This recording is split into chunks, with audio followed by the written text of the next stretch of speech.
First of all good morning students, I hope you are fine. Students, हमने आपका math का third chapter start किया था। Third chapter की हम सेकंड एक्सरसाइज में आए हुए थे। थर्ड एक्सरसाइज में आपका क्या था स्टूडेंट, हमने डिविजिबिलिटी टेस्ट स्टार्ट किया था। 2 का, 3 का, 4 का और 5 का डिविजिबिलिटी टेस्ट हम कर चुके थे। आज हम आपका 6 का डिविजिबिलिटी टेस्ट करेंगे कि कैसे हम किसी नंबर को पता करेंगे कि वो 6 से डिविजिबल है या नहीं। डिविजिबिलिटी बाय 6 से डिविजिबिलिटी टेस्ट का कैसे पता चलेगा कि कोई भी दिया हुआ नंबर 6 से डिविजिबल है या नहीं। If a number is divisible by 2 and 3 both, then it is divisible by 6 also। देखो स्टूडेंट, 6 का डिविजिबिलिटी रूल आपको क्या बोलता है कि अगर गिवन नंबर आपका 2 से और 3 से दोनों डिवाइड होता है तो वो आपका 6 से भी डिवाइड होगा। अब जैसे मान लो 27 है आपका, 27 क्या है, 3 से तो डिविजिबल है बट 2 से नहीं हो रहा, तो इसका मतलब ये 6 से नहीं होगा क्योंकि दोनों से डिवाइड होना चाहिए। अब आपका क्या है, 12 है, 12 आपका 2 से भी डिवाइड होता है और 3 से, तो ये 6 से भी डिवाइड होगा। इस तरह वो नंबर जो 2 और 3 से दोनों से डिवाइड होगा आपका, वही नंबर 6 से डिवाइड होगा। इसके बाद आपका डिविजिबिलिटी टेस्ट आता है 8 के लिए भी। 8 के लिए डिविजिबिलिटी टेस्ट कैसे होगा कि कौन सा नंबर 8 से कम डिवाइड होगा। तो इसको आप क्या बोलोगे, आ नंबर विद 4 और मोर डिजिट। देखो स्टूडेंट, कोई नंबर है 4 डिजिट का या उससे ज्यादा डिजिट्स का, इज डिविजिबल। वो कब डिविजिबल होगा 8 से, is divisible by 8 if the number formed by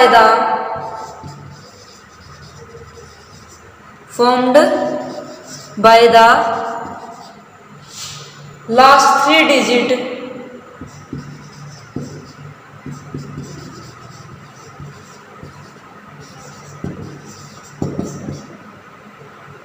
is divisible by 8, is divisible by 8। देखो स्टूडेंट, कोई भी 4 डिजिट का नंबर या 4 से ज्यादा डिजिट का नंबर 8 से कब डिवाइड होगा, जब उसकी 3 डिजिट से फॉर्म किया गया नंबर, लास्ट 3 डिजिट से फॉर्म किया गया नंबर अगर 8 से डिविजिबल होगा तो ही वो पूरा नंबर क्या है आपका 8 से डिविजिबल होगा। अब मान लो आपको नंबर दिया गया 7 3 5 1 2, ये आपका क्या है 5 डिजिट का एक नंबर है। ये 8 से डिविजिबल कब होगा, जब 5 1 2 ये नंबर आपका 8 से डिविजिबल होगा। अब देखो 8 5 जा 40, 8 6 जा 42, 8 7 जा 56, 8 8 जा 64, तो ये 7 जा में चलेगा, नहीं 7 जा पे नहीं, उस पे 6 जा पे, तो आपका 42, यहाँ 11 में से 2 जाएंगे, आपका बचेगा 9,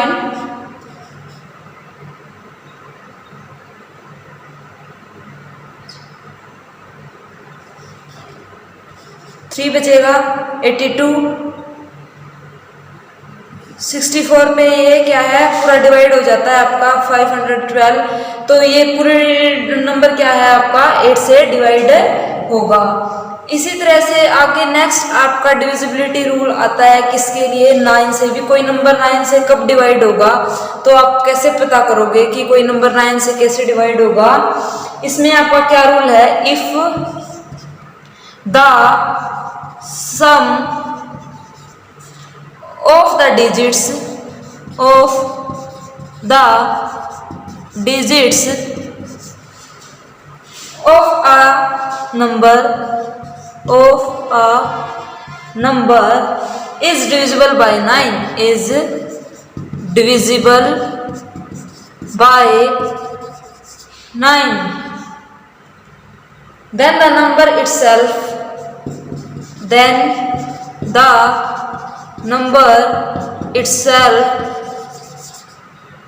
is divisible by 9। देखो स्टूडेंट, आपका 9 के लिए डिविजिबिलिटी रूल क्या है, आपको जब कोई भी नंबर दिया जाता है तो उसके डिजिट को हम ऐड करें और उनका सम 9 से डिवाइड हो तो वो नंबर भी क्या है आपका 9 से डिवाइड होगा। जैसे मान लो अब 27 है, 2 + 7 आपका क्या 9, 9 9 से खुद से डिवाइड होता है तो 27 भी आपका 9 से डिवाइड होगा। इसी तरह से आपका आगे डिविजिबिलिटी रूल आता है 10 के लिए, कि 10 के साथ किसी नंबर को अगर डिवाइड करें तो वो 10 से डिविजिबल कैसे होगा, ये के प्रस्ताव हम कैसे करेंगे, डिविजिबिलिटी रूल फॉर आपका 10। तो इसके लिए क्या रूल होगा students, if a number has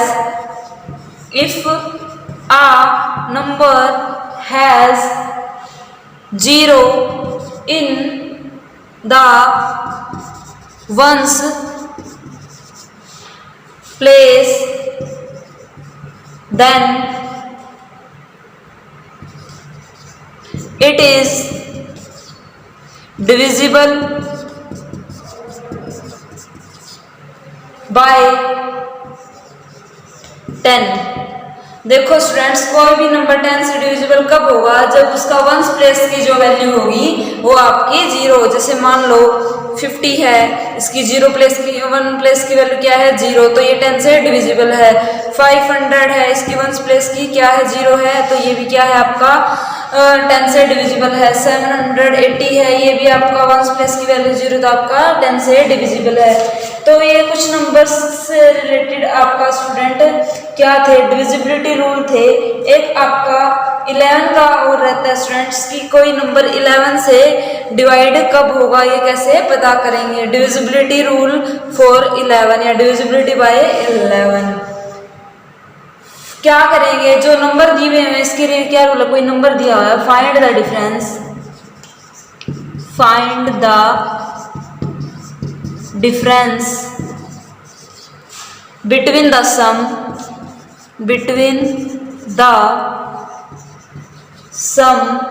of the digits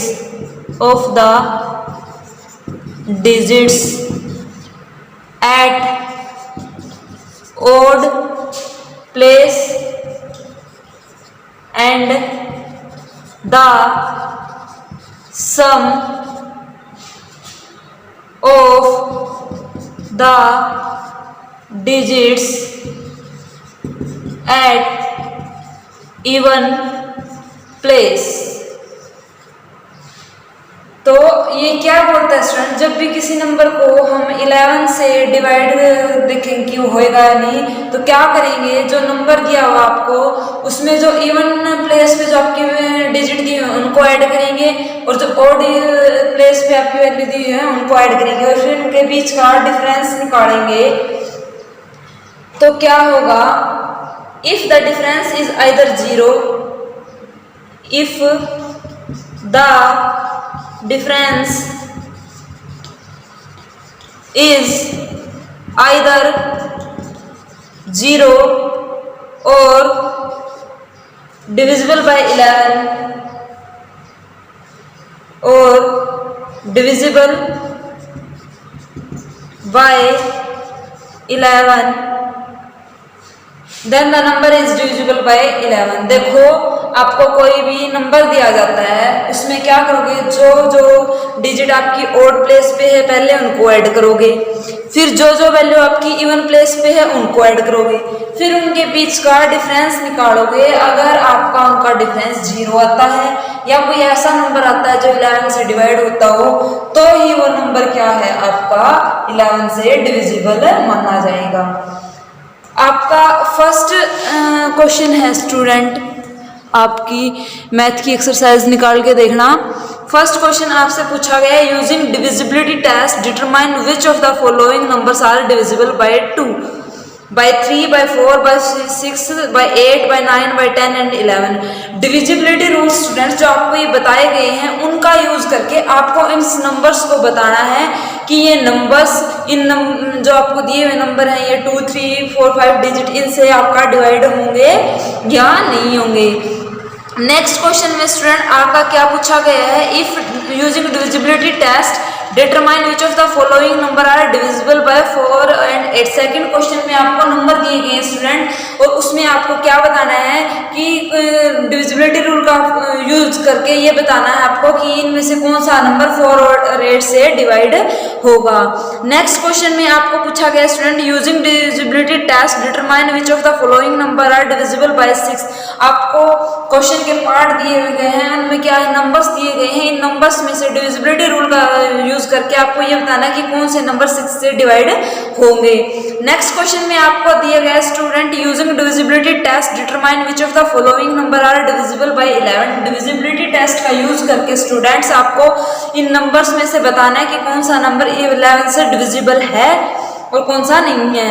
next question में आपको स्टूडेंट क्या बोलता है, right the smallest digit and the greatest digit in the blank space of each of the following number, show that the number formed is divisible by 3। देखो student आपको dash छोड़ा गया है, स्मॉलेस्ट और ग्रेटेस्ट डिजिट आपको लिखने हैं इनके अंदर और ऐसा नंबर फॉर्म करना है कि वो 3 से आपका डिवाइड हो जाए। ये पता कैसे करोगे कि 3 से डिवाइड होगा, यानी आप डिविजिबिलिटी टेस्ट का यूज करके करोगे। तो ये स्टूडेंट आपकी एक्सरसाइज यहाँ कंप्लीट होती है। आई होप आपको समझ में आया होगा। Thank you so much.